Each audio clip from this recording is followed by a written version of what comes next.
شكرا جزيلا. مساء الخير. United, Rojbash. Good afternoon. I will be speaking in English just to give you a warning about your headsets. Well, thank you very much. Thank you to Al-Sharq Forum and the organizers and for all those who worked hard to make this happen. It's been a privilege to be here within this fine crowd of people. I am actually from the Middle East Research Institute that is based in Erbil. I'm a Kurd and I'm Iraqi, and I have been brought up in Iraq. So looking at things from my perspective has been very important to me, but also I look at it from the bird's eye view, from the global point of view, as an academic too. Well, I was told that when I was sent the theme of this session, it was all about borders, the way they are drawn, that might have precipitated conflicts, crises, and the misfortunes of the nations in this neighborhood. Sykes-Picot features a lot in the literature in the Middle East, features a lot in the literature of the Arabs, Kurds, and Turks, and beyond. And if you look at the literature, it looks as though it's a very convenient things to actually blame Sykes-Picot for everything. So on one hand, I would say Arabs, Kurds, and Turks, they unite in their hate towards the Sykes-Picot agreement. But actually, I have a completely different view. I look at it completely differently, and I do not believe it's correct or fair to blame Sykes-Picot for all those misfortunes, all those conflicts, all those bad things that happened to people in this neighborhood. To me, borders really mean little.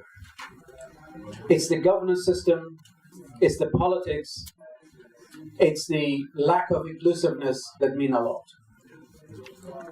If Sykes-Picot, although, by the way, it's wrong to say that they drew these borders, but they did have an agreement for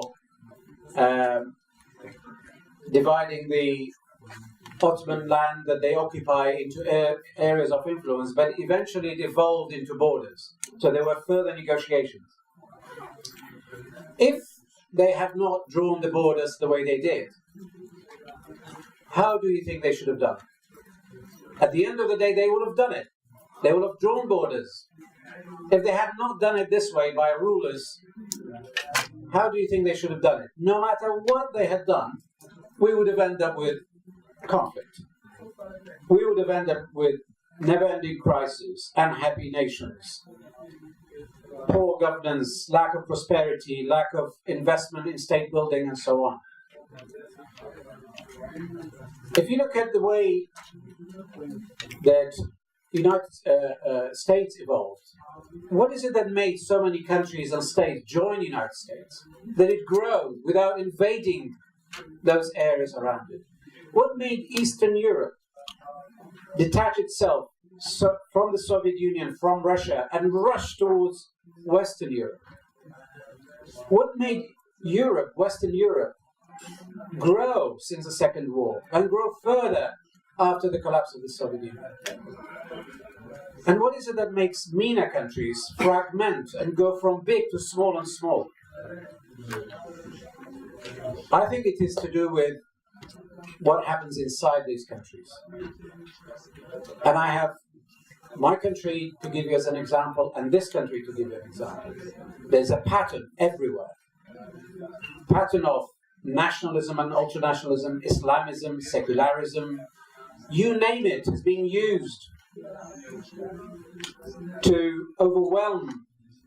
Well, it's a minority, sometimes minorities impose their will upon the majority, but at the end of the day, with lack of investment in state building in a democratic, liberal democratic way, that created dysfunctional governments, failing governments, fragmented societies, gaps between communities that eventually erupt into dismemberment of states once the lid is lifted. So I would like to give Iraq as an example. Iraq was created out of 3 wilayats of the Ottomans. When the monarchy was inaugurated, the structure of governance was completely replaced from the 3 wilayats to a democratic constitution with institutions of democracy put in place. Parliament, independent judiciary, government, and so on. For 35 years, from early 20s to 1958, there was a genuine investment in state institutions, in actually the rule of law and making the parliament as the powerhouse. Yes, of course, Iraq, or the Kingdom of Iraq, was a client state of the Brits. The king was a puppet king, but there was genuine investment in the nation building, state building, and inclusiveness in social justice and rule of law. Of course, it took time. 35 years, almost 40 years of that kind of pattern was indeed making individual Iraqis feel like they're all first-class citizens. The Prime Minister of Iraq, so many of them, in fact, the one that chronically was, Nouri Saeed, was a Kurd. The Interior Minister, who was in charge of police and security and everything, was a Kurd. Nobody asked if you're a Kurd. Kurds enjoyed their equal ownership of the state and the equal rights. After 1958 came the Arab nationalists, completely removed the state institutions, the democratic institutions. They dissolved the parliament and they established a Stalinist structure of governance. A Nasserite, a Stalinist, where monopoly of single party, believing in one ideology, and ultra-nationalism of Arab supremacy. Of course, there were Sunnis, by the way, but it was by the by. For 45 years after that, we had successive Arab nationalists. Yes, state building, but around dictatorship, autocracy, rule of in fact, before that, there were some autocratic elements within even the royal, but this period of 45 years meant total dictatorship in the name of pan-Arabism, Arab supremacy, in the name of the Arab majority. So that means there was no investment in citizenship, in prosperity, in good governance, rule of law, social justice, and you name it. That is what created gaps between communities and led to the ultimate fragmentation of the state to the degree of essentially irreversibility. 2003 was a new opportunity. When Saddam was removed, it was a golden opportunity for the Iraqi leaders, the special Iraqi elite that came to replace Saddam Hussein, to take that opportunity and establish democracy, institutions of democracy. There was a constitution adopted. There was a serious attempt with even external help to get it right. But the Iraqi elite, the disappointing elite, squandered that opportunity. There was a new majority sectarian rule with a dysfunctional government, with corruption and a lack of investment in state building. So we saw what happened. We are so fragmented, so polarized now. Our descent towards dysfunctionality and ultimate failure is actually almost irreversible. We've gone to the point of no return. The Kurdistan region was actually looking good initially. Despite the internal war, Kurdistan region managed to get its act together. Form a government, coalition, and they were building those institutions and looking like an emerging nation committed to good governance and democracy. That's when they became kingmakers in Baghdad. They had good relations with Turkey. They had started good links with Iran and the rest of the world. And what happened? They too fragmented. They too started not investing in institutionalization, reform, and good governance and rule of law. In the absence of rule of law and in the presence of polarization, fragmentation in Kurdistan region, what is happening is that KRG is fragmenting too. The borders are now drawn between two rival powers. we now have what we call green zone, yellow zone. This is what's going to be a border between two regions, maybe. So, remember, we were blaming Sykes-Picot for those big borders, and conflict and lack of investment in good governance is making even small getting smaller.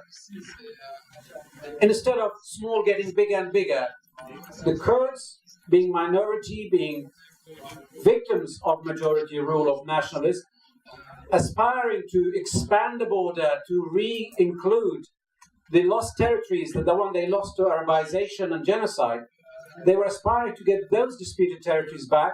Now the Kurds are fragmented. So that's a good example to say no one can actually be spurred of this descent into. Just a final thing on Turkey. Look at Turkey since the Second War, up until 2002, had exactly the same pattern.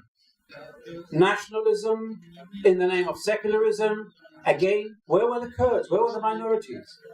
The same pattern. And Turkey would have gone down the same route, like the rest of the Middle East, had it not been for some reversal of that. Since 2002, there has been palpable progress.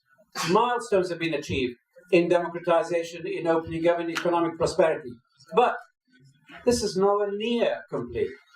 Turkey just about starting that, but if not careful, again, this majority-minority rule, this lack of investment in further democratization, can make it go again the same. So no one is spared until we have real investment in the rule of law and good governance. So please do not blame Sykes-Picot for the misfortunes and for the crisis and the conflicts in the region. Let's break that violence, that vicious circle of violence as suggested in this booklet. Let's reinvest in the state institutions that and on the foundation of liberal democracy. And I will leave the rest for question and answer.